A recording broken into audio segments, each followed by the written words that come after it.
acara anu salajengna yani manakib al-alim al-alamah sahibul ma'ad pangersana mamang kanggo ngaoskeun eta manakib bade dihaturkeun ka pangersana Kiai Haji Rofiuddin Soleh. Waktos sinareng sagala kahormatan dihaturkeun ka mantenna. Bismillahirrahmanirrahim. Satu acan simkuring ngaoskeun manakib pingkah hiji hapunten anu kasuhun ka keluarga besar almarhum, lungsuran almarhum, anu kadua ka lancek-lancek simkuring, kakak-kakak simkuring seperjuangan simkuring katugas ku panitia kangge ngaoskeun ieu manakib anu salajengna nyuhunkeun dihapunten. Mudah-mudahan teu ngirangan rasa hormat simkuring bilih dina engke ngaoskeun manakib ai sapalihna lungsuran anu kasebat nami atanapi di kersana para guru anu kasebat nami hapunten anu kasuhun. Insyaallah dari mudah-mudahan teu ngirangan rasa hormat simkuring. Bismillahirrahmanirrahim. Manakib pendiri Pondok Pesantren Al-Hidayah Samarang, Garut. Pondok Pesantren Al-Hidayah bertempat di Kampung Pasir Muncang, Desa Cinta Rakyat, Kecamatan Samarang, Kabupaten Garut, yang didirikan oleh almarhum al-maghfurlah sang murabbi umat al-fadil al-allamah al-mujahid fi sabilillah Syekhuna Kiai Haji Uwais Komaruddin bin Apa Haji Bakri, yang lahir di Garut hari Jumat tanggal 2 Mei 1941 Masehi bertepatan dengan tanggal 4 Rabiul Tsani tahun 1362 Hijriah, tepatnya di Kampung Pasir Muncang, Desa Cinta Rakyat, Kecamatan Samarang, Kabupaten Garut. Beliau merupakan putra pertama dari pasangan Apa Haji Bakri bin Muhammad dan Ma Haji Usih binti Salmasih. Beliau memiliki dua saudara yang merupakan adiknya, yaitu Kiai Haji Gaus Jailani dan Ibu Hajjah Komariah. Beliau mempersunting salah satu putri dari pasangan Mama Kiai Haji Subki dan Ma Hajjah Neh Oni yang bernama Mama Haji Siti Sofia sebagai istri pertama pada tahun 1962. Beliau juga mempersunting putri dari pasangan Apa Haji Toha dan Ma Hajjah Ning yang bernama Teteh Hajjah Elis pada tahun 1973. Beliau dikaruniai 12 putra dari istri pertama dan 12 putra dari istri kedua. Sejarah singkat beliau dalam menimba ilmu. Pada masa kecil, beliau mengaji pada Mama Kiai Haji Atta Muslim di Kampung Cilemah. Dan selang beberapa tahun, beliau diberangkatkan oleh gurunya tersebut kepada Mama Eyang Siroj Tajuddin di Pondok Pesantren Al-Huda Garut dengan perjanjian akan dihantarkan langsung oleh sang guru. Beliau disuruh menunggu di stasiun Kamojang. Bersamaan dengan waktu tersebut, sang guru wafat di kampung halamannya, dan beliau pun sama sekali tidak mengetahui tentang wafat gurunya. Akan tetapi sang guru tetap hadir menemuinya sesuai perjanjian dan naik kereta bersama, duduk pada kursi yang sama sampai tiba di Pondok Pesantren Al-Huda. dan beliau dititipkan oleh sang guru tersebut kepada Mama Eyang Sirod Tajuddin, padahal sang guru sudah tiada. Selang beberapa waktu, beliau pun baru mendapat kabar bahwasannya sang guru yang mengantarkannya ke pesantren sudah wafat, dan beliau pun pulang untuk berziarah kepada gurunya. Kemudian beliau kembali dan terus mengaji di pondok pesantren Al-Huda. Tahun berganti tahun beliau menimba ilmu di sana kurang lebih 12 tahun. Dan di akhir-akhir tahun tersebut beliau pun sudah sering disuruh untuk membadali atau menjadi pengganti Mama Eyang Sirod. Dan di sana pula Allah mempertemukannya dengan istri yang bernama Mama Hajah Siti Sofia, putri dari Mama Kiai Haji Subki Cimencek. Pernikahan itu pun berlangsung ketika masih mondok, ketika beliau masih mondok di pesantren tersebut. Berselang waktu, beliau pun wada atau berpulang dari pesantren dan menetap tinggal di kampung istrinya Cimencek bersama mertua tercinta. Beliau kemudian memulai mengajarkan ilmunya di rumah mertuanya pada tahun 1962, sambil beliau pun tak berhenti meneruskan dalam menimba ilmu-ilmu, khususnya ilmu ketorikohan, kepada Mama Syekhuna Badruzzaman bin Mama Kiai Haji Fakih sebagai pendiri pondok pesantren Al-Falah Biru, yang juga sebagai murabbi umat dan salah satu sang pelopor Thorikoh At-Tijani di kota Garut. Selang 1 tahun, para santri pun selain dari wilayah yang dekat, begitu banyak berdatangan dari berbagai daerah yang jauh.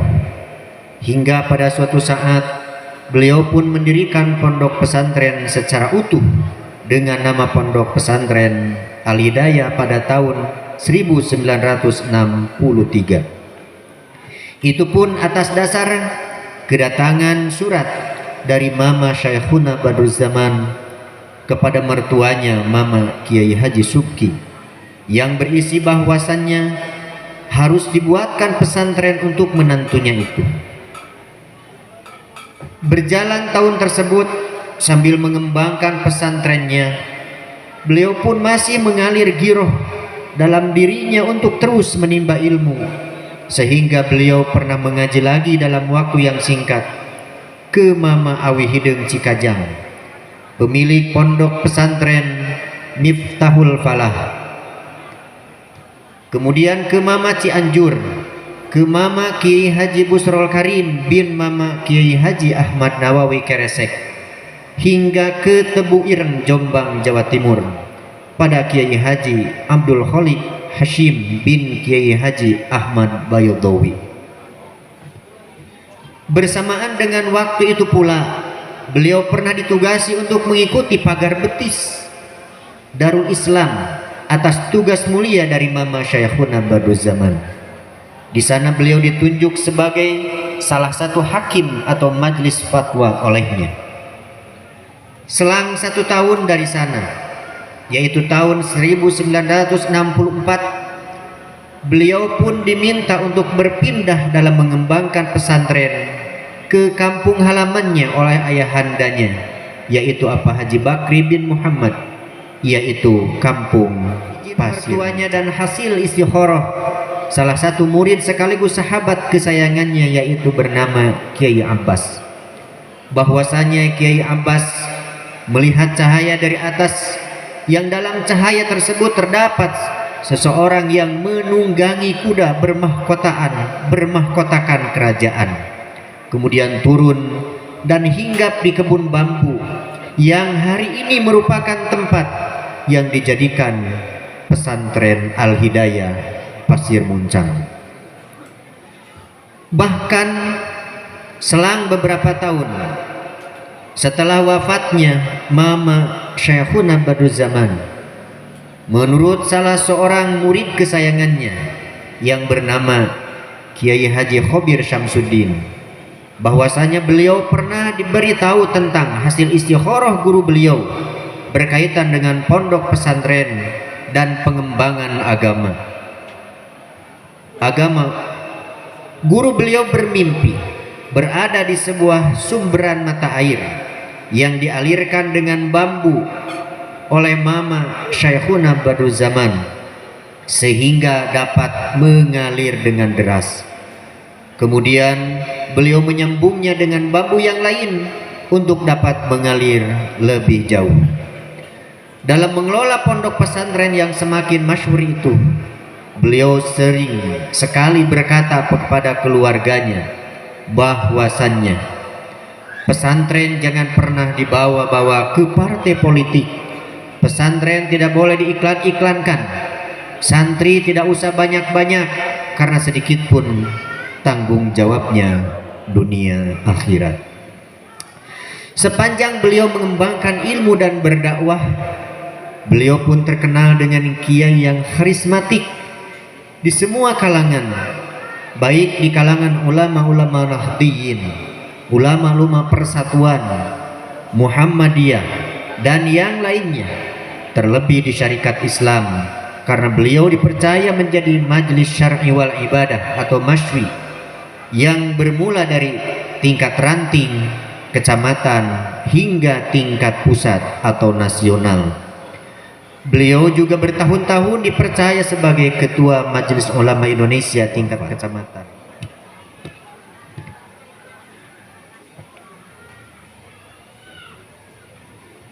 Ketabahuran dalam ilmu tak pernah menghentikan kecintaan dalam menimba ilmu, hingga setelahnya wafat sebagian guru besarnya,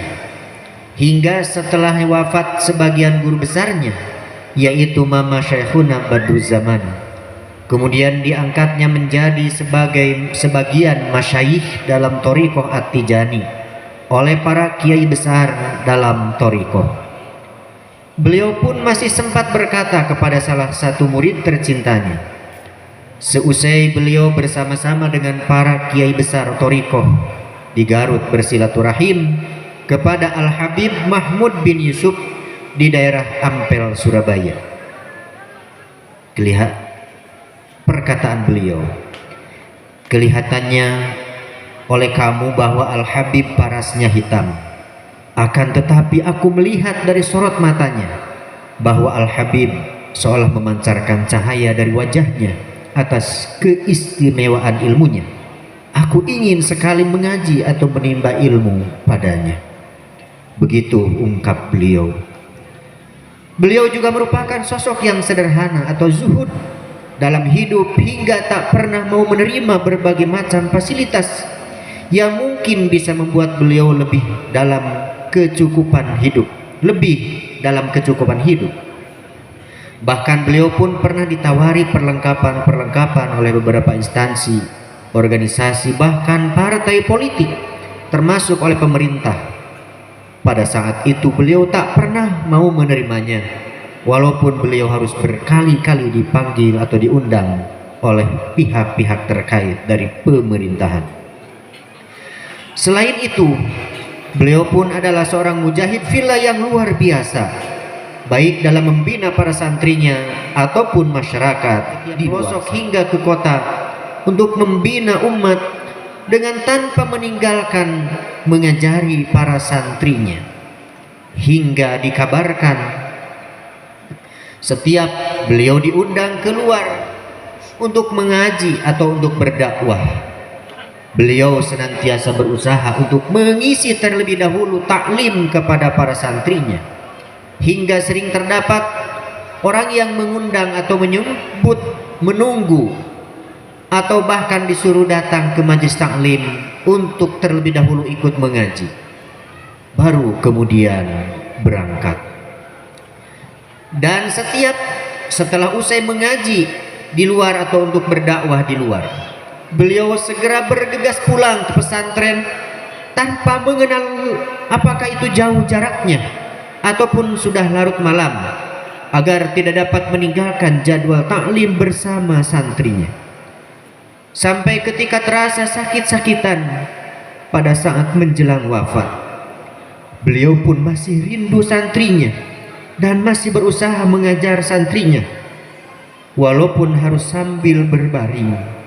Bahkan sesaat satu hari menjelang wafat, tepatnya hari Rabu, di rumah sakit holistik Subang, beliau meminta salah satu putranya untuk mengambil selembar kertas dan pena.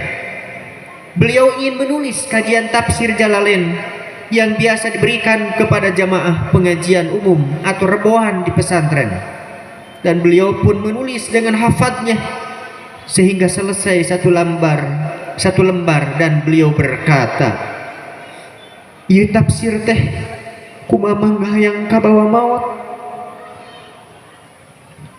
Demikian ungkap beliau sehari menjelang. Beliau miliki dari rasa kasih sayang dan kedekatan terhadap santri-santrinya dan umat di luar sana. Selain mentarbiah para santri selama di pesantren, seusai para santri wada atau selesai dari pesantren, beliau pun terus memperhatikan, mengayomi dan memeliharanya, mulai dari yang berkaitan dengan pernikahan atau bab keluarganya para santri, sehingga sampai menempatkan atau membangun pendirian madrasah-madrasah atau pesantren-pesantren bagi para santrinya dalam mengembangkan dan meneruskan dakwah beliau. Hal ini pula begitu terasakan oleh masyarakat atau umat di luar sana akan kasih sayang dan kedekatan beliau, hingga setiap orang, baik para santri ataupun yang lainnya, memanggil beliau dengan panggilan masyhurnya, dengan panggilan Mamang, yang dalam bahasa Sunda berartikan paman. Panggilan itu mengisyaratkan bahwa beliau dan orang-orang di sekitarnya sama-sama merasakan sebagai satu keluarga yang dekat.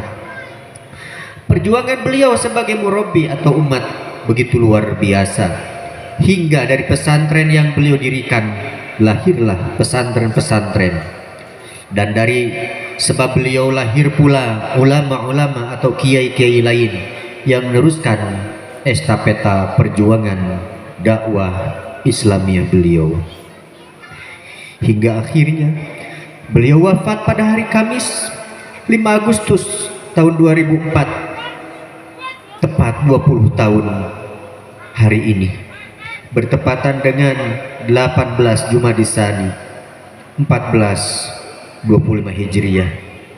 Dan apabila kita hitung usia beliau persis sama dengan usia Nabi kita Muhammad sallallahu alaihi wasallam, usia 63 tahun. Luar biasa. Adapun wasiat-wasiat yang beliau sampaikan khususnya kepada putra cucunya antara lain: 1. Teruskeun pasantren. 2. Makmurkeun masjid. 3. Kembangkeun KBIH jeung sakola. Yang dimaksud oleh beliau adalah sekolah Qurrata'ayun yang sekarang berada di lokasi daerah Cikamiri dan dengan Al-Hidayah. 4. Mun mamang maut, kuburkeun mamang, akurkeun jeung masyarakat biasa di tempat masyarakat, ulah di pasantren, bisi engke jalma-jalma sabak da maraneh ngultuskeun jeung ngadama-dama kana kuburan mama. Wallahu a'lam bishawab. Demikian hadirin manakib yang disampaikan, dan tiada lain panitia membuat, menyusun dan menyampaikan manakib ini sebagai spirit untuk kita sebagai murid-muridnya, sebagai penerusnya, untuk semestinya kita melakukan apa yang beliau lakukan, meneruskan apa yang beliau telah perjuangkan, terutama dalam hal pendidikan. Kami yakin, kita yakin, dan kita bersaksi beliau adalah salah satu orang yang soleh, orang-orang yang senantiasa berjihad di jalan Allah.